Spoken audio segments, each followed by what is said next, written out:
Now, some challenges for you. Jot these down. I'm going to go through them very quickly now as we rush to a conclusion here in about 13 minutes.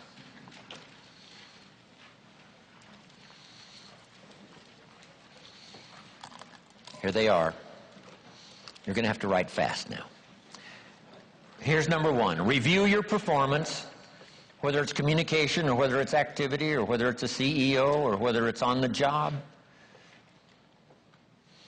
Here's what my father said, a seminar in a sentence. I wish he was here to give it, but since he's not here, in his honor, I will give his seminar in a sentence. Here it is. Always do more than you get paid for to make an investment in your future. Now, some unions would argue with us on this, but that's my papa's seminar in a sentence. Always do more than you get paid for to make an investment in your future.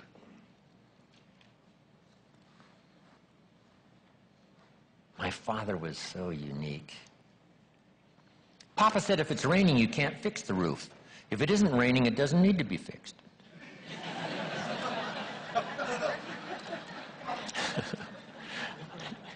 He was a grand old man. Wow, this guy.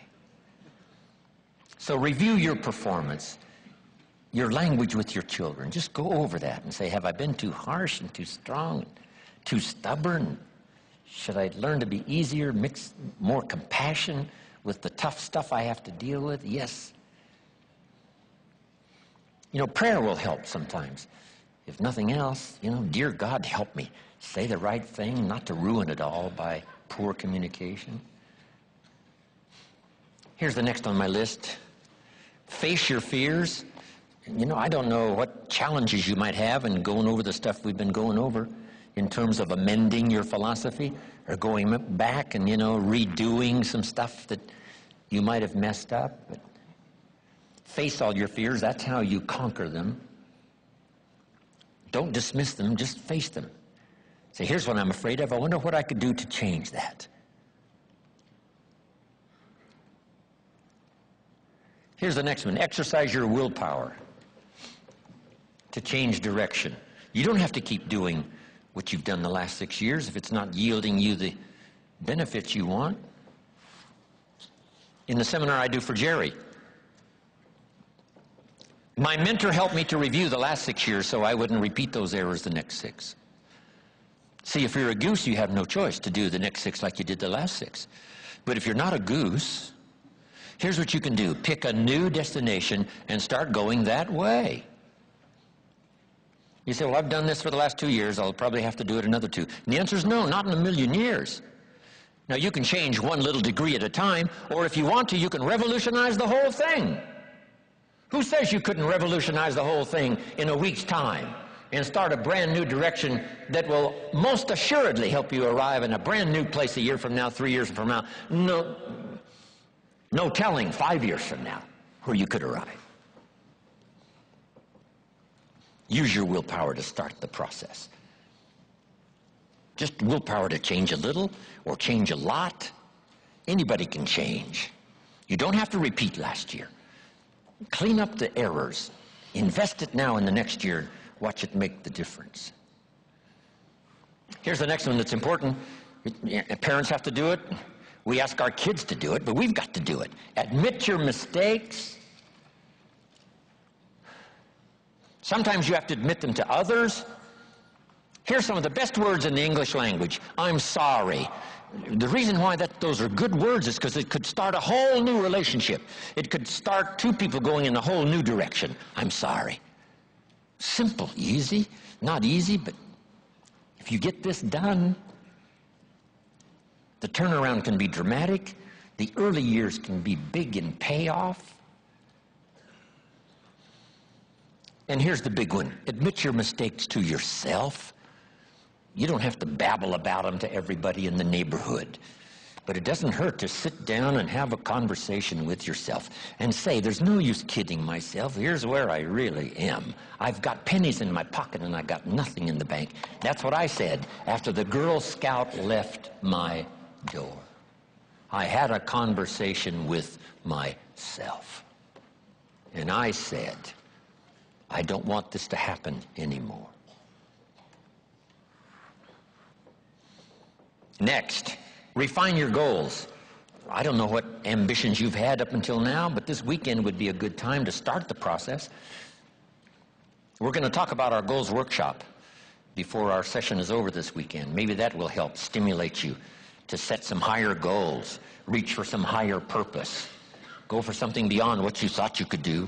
By the time this weekend's over, you might double, triple, quadruple the amount of goals, purpose, all the things you think you can accomplish. You could multiply that by 10 by the time we finish here on Sunday. Here's the next one, believe in yourself.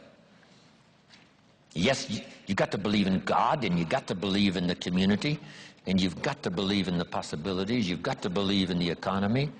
You've got to believe that tomorrow can be better than today. But here's the big one, believe in yourself. There isn't a skill you can't learn. There isn't a discipline you can't try. There isn't a class you couldn't take. There isn't a book you couldn't read. If it's written in some other language, you just get it translated and read it. Here's the next one. Ask for wisdom. This is communication of the highest source. Ask for wisdom. Ask for wisdom that creates answers. Ask for the wisdom that creates faith to believe things are possible.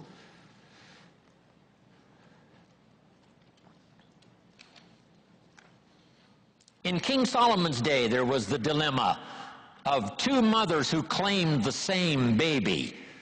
And the question was, whose baby is this? This mother says, it's mine. The other mother says, no, it's mine. Solomon said, bring me the baby. They brought him the baby, and he raised the sword. He said, I'm going to cut this baby in half and give one half to this mother and one half to this mother. And as he raised his sword, sobbingly, the real mother said, no, no, no, don't cut the baby in half. Give it to her, who was not the real mother. Solomon says, now I know who's the real mother. See, that is so wise. And the moment was such drama. But Solomon, the wisest of the wise, knew what to do to settle the deal. Ask for wisdom to deal with the challenges of today and tomorrow, to deal with the challenges your family brings you. Don't wish it was easier, wish you were better. Here's the next one, conserve your time. I must learn to do this. How much time have I got left? Not an unlimited supply. How many of these weekends can I do? Not 1,000, just a few, maybe a handful. Sometimes we get faked out. Bill Bailey says, the average person says, I got 20 more years. No, Bill says, you got 20 more times. If you go fishing once a year, you've only got 20 more times to go fishing. Not 20 years. That fakes you out. I got 20 years. No, 20 times. See, that brings it right down to the real stuff. 20 times. How many more seminars like this? Not 1,000, a few, just a few. So would I mumble and stumble? Would I give you less than my best when I've only got a few more to give? And the answer is no, of course not. If you're a person of some dignity and quality, you wouldn't let that happen. Next, invest your profits. We're going to talk now about this before the weekend is over on financial independence. And I'm going to give you some excellent advice. Here was one of the philosophies Mr. Schoaf gave me, along with Mary Kay. Here's what he said, profits are better than wages. Wages make you a living, profits make you a fortune. Mary Kay and I went for that. Wow. Could we start earning profits while we're making a living? The answer is yes. I went berserk. Here's one now, protect your family. These are troublesome times. Not that they haven't been troublesome times for 6,000 years. At school, troublesome times. I know a wonderful mother and a wonderful father who had two boys. In school, they went two different directions, and one became a model citizen and the other one went to jail. Wow. Protect your family as best you can from the hidden dangers, the lurking evil one. Here's the next one. Live with intensity. You might as well turn it up a notch or two after this weekend. Why not? Invest more of you in whatever you do. Be a little stronger, be a little wiser, step up your vitality, contribution. Put everything you've got into everything you do, and then ask for more vitality and more strength and more vigor, more heart, more soul. Next, find your place. This one now is so important. If you just work on a job, find the best place where you can serve well. And sure enough, they'll ask you to occupy a better place. And if you keep doing a job well, the guy says, well, if I had a better job, I'd really pour it on. But I got this lousy job, so I just goof off. See, that's the philosophy of disaster. So you've got a lousy job. Do the very best you can. That's your best way out. Is not to do less than you could, but to do the best you can. With that philosophy, your life can take great leaps forward. Here's a Bible phrase that says, if you work on your gifts, they will make room for you. They'll make a place for you. Here's the next one. Demand integrity from yourself. You can't demand integrity from someone else. Integrity is like loyalty. You can't demand it of someone else. You can only demand it of yourself. Be the best example of loyalty, and you'll get some loyal followers. Be the best example of integrity, and you'll have people surround you that have integrity. Lead the way. Next. Welcome the disciplines. Can't give you much better advice than that, because disciplines create the reality. Disciplines build bridges, build cities. Disciplines. A well-disciplined activity creates abundance, creates uniqueness, productivity. Next. Fight for what's right. It's a fight we're in. The storyteller says, and there was great war in heaven. Wow, you mean way back there? Yes.